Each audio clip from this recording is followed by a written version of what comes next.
I don't like Superman. I have never liked Superman. Put down the gun, buddy. You don't have to do this. It's gonna get better. Sorry, I just never found him compelling as a character. He was lame. His backstory was meh, and his visual design was also very meh.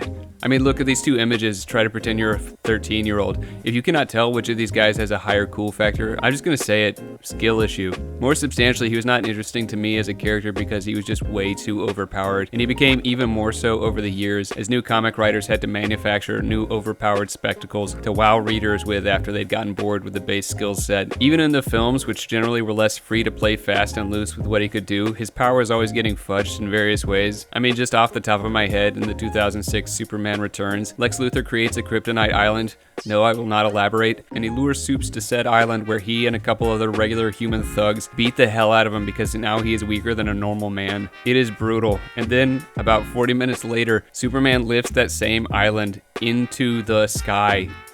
Dumb. This stuff is dumb. And this moment and many others like it over the years persuaded me that Superman just appealed to the kind of people that I might charitably characterize as, just kind of dopey. Apologies if any of them happen to be watching. And if you're a fellow critic, you, like me, are probably all too familiar with the standard responses to this critique. Superman's appeal is that he's essentially a god just trying to live among humans when he could easily subjugate them. His struggles are that even though he only wants to help, there's only so much good he can do in a flawed world. And the drama of every Superman movie comes from putting him into complicated ethical dilemmas about how he can do the most good. But the thing is, that's never really how it works out, is it?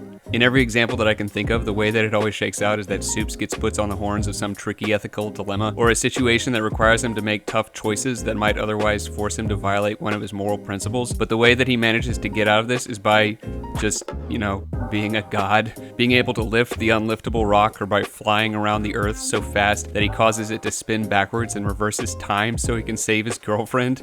This actually happens in the OG 1978 Superman movie with Christopher Reeves. The reason that people lost their shit when Snyder made Man of Steel was because he broke the formula. He didn't let Superman god mode his way out of a tricky situation. He forced him to make a choice. He put Supes up against an opponent that was sufficiently matched to him that he couldn't just Superman his way to an uncomplicated victory. He had to take a life.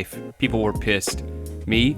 It was the first time I'd found him even slightly interesting, and I was being told that it was fundamentally a violation of the spirit of the character. For all these reasons, and probably a few others that I'm forgetting, I have never cared about Superman, or even really understood his appeal to anyone else. So with that said, I'm not exactly sure what persuaded me to take a chance on this movie. I'm not a huge fan of either the director or the character, and everything I'd seen from the trailers, basically the sheer amount of weird stuff on the screen that I assumed was going to take up plot time and drown the story in exposition, hinted that this film would be an absolute mess.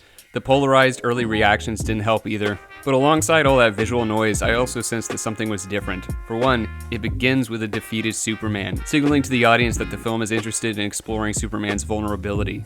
The rest of the trailer, set to an epic recrafting of John Williams' Superman March, follows in a similar vein, showing images not of dominance and invulnerability, but adversity and frailty. And the movie itself does not pull a bait and switch. We see Superman get beaten up a lot in this film, and not just because somebody in the script room pushed the kryptonite button. We're all very fucking sick of the kryptonite button, and his presence this time around is blessedly minimal. No, we get to see full-powered Superman get manhandled repeatedly, even taking a superhuman-powered crotch shot that really should not have made it past the storyboard phase. This, meaning the credible threats to Superman, not crotch shots, is fairly unfamiliar terrain for movie audiences. Observing Henry Cavill and Michael Shannon pointlessly pummel each other for half an hour in 2013 made us all realize that even a fistfight that levels entire cities has its combatants traveling into outer fucking space and cost probably hundreds of thousands, if not millions of dollars in post-production visual effects can be less engaging than watching grass grow. By contrast, this time the physical threats to the character are compelling and do not rely on the miserable green MacGuffin, instead inventing new and creative ways of attacking the Man of Steel. In the final conflict, one of the main antagonists, a woman whose body has been integrated with nanomachines, sends an immense swarm of nanobots at Supes, engulfing his head and entering his lungs and eyes, cutting off the signal from his optical nerve and removing the oxygen from his lungs. Even though Supes can hold his breath for over an hour, there has to actually be oxygen in his lungs for that to work. And in one shot, Superman is frantically fighting with what looks like a massive sentient black sand trying to get into his mouth and nose. The whole thing is genuinely chilling and would genuinely have fucked me up if I saw it as a kid. And the effect of all this manhandling coupled with David Corenswet's portrayal of the character, by the way, I have not seen it done better, is that Superman actually feels like a person for once. He's not a god who puts himself at the service of humanity because his dad told him to, or because of some unmediated existential choice that his human writers have clearly put into his mouth like he's a sock puppet. He is finally believable as simply a very powerful, very cheesy guy who believes in certain things the way a child does. Innocently. And all of that is good, but there was one particular moment in this film that made it click for me, that made me understand Superman. These days when it comes to films, I care less about storycraft than I used to. Having absorbed years of the kind of hypercritical nitpicking content familiar through channels like CinemaSins, my concern for whether or not a writer has been sufficiently immaculate or inventive in piecing his plot together has become a bit numbed. Certainly there are times when bad writing keeps a film from getting off the ground in terms of audience buy-in, but at the same time, much of the type of criticism that is now popular online has begun to sound like a nagging ant to me. Now I care much more about the motivating spirit behind the front-facing storyline than I do about the precision of its writing. What is the piece of art trying to say? What is sitting at its emotional core? And the emotional content that resonates most with me is the expression of some great longing, because I think that this is actually the highest thing that art can aspire to. And that's how you have to understand Superman. In the final conflict, Luthor has gained the upper hand and begins shrieking over the speaker system, "Brains will always win. Brains beat brawn." But that isn't the right way to pose the conflict. It isn't brains versus brawn. It's brains versus heart. It's sophistication versus simplicity. Superman is a simple guy, that's his charm.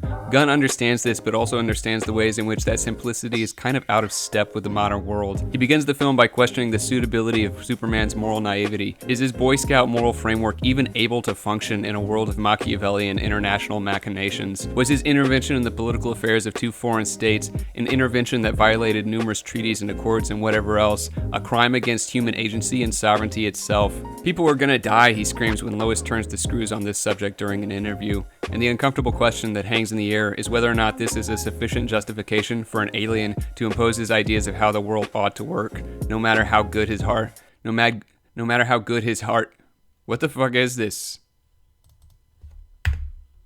No matter how good his intentions are onto humanity, would it eventually extend to capping the speed limits on highways to 40 miles per hour or returning to prohibition? Will we trust someone like this to make those decisions for us? But that simplicity is what makes Supes who he is, and the longing of Superman is that it would be enough to just be decent.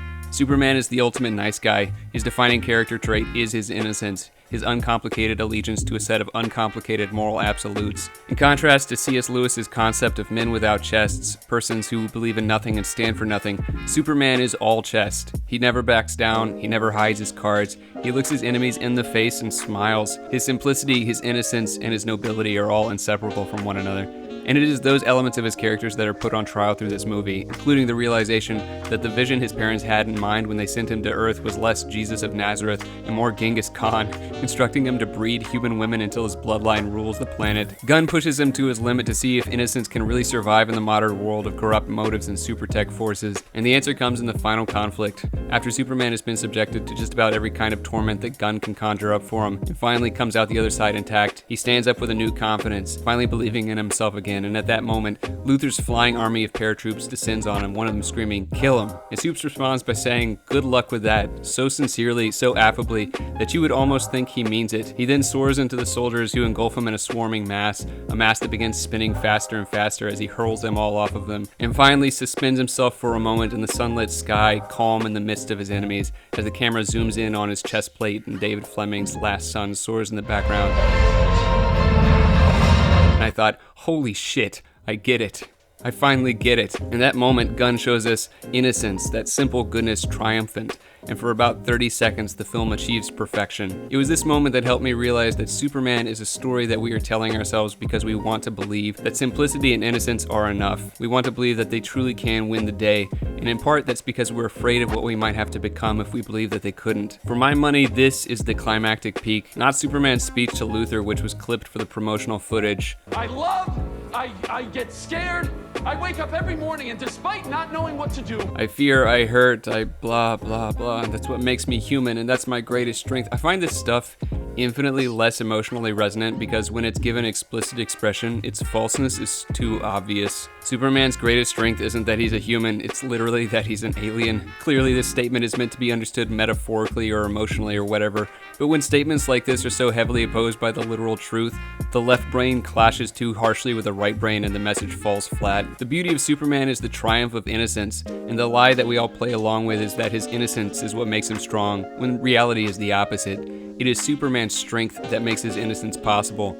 That's why fans felt betrayed by Man of Steel. For once, his strength was not enough to maintain his innocence. If this is a review, I'll admit that it's a strange one. Is it a perfect movie? No. Also, who cares? Obviously, there are logical inconsistencies and moments when Superman plot armors his way out of situations that he probably shouldn't be able to plot armor his way out of. I'm sure it is ripe for the kind of sterile nitpicking criticism that has become so popular lately, and they will have a fine time cutting it up. But I think that people who are actually a little more aesthetically sensitive will see those criticisms and feel that they are kind of missing the point. For all its flaws, this movie is a perfect expression of what Superman represents. Previous to this movie, my mistake had been in interpreting Superman as a lazy and reassuring myth that people cling to in order to avoid grappling with unpleasant realities. And I guess I was half right, but what I missed was the longing that underlay that myth, the deep need for something as symbolically powerful as a god-man with a heart of gold. There's this blink and you'll miss it moment at the start of the film when, after getting beaten to within an inch of his life and having to be healed by his robot caretakers, Superman is flying back into the fight at 80% power to re-engage with the guy who just kicked his ass at 100%. And he's flying through these glaciers, and at one moment he has to pull this neat little spin to squeeze through this tight gap, and after he does it, he smiles. Just this tiny little curl of his mouth. That smile, that little inward grin as he makes his way back into a fight in which he's already been brutally bested once, that little moment of joy in the face of defeat, that's Superman. And if nothing else, James Gunn deserves a little credit for helping me understand that.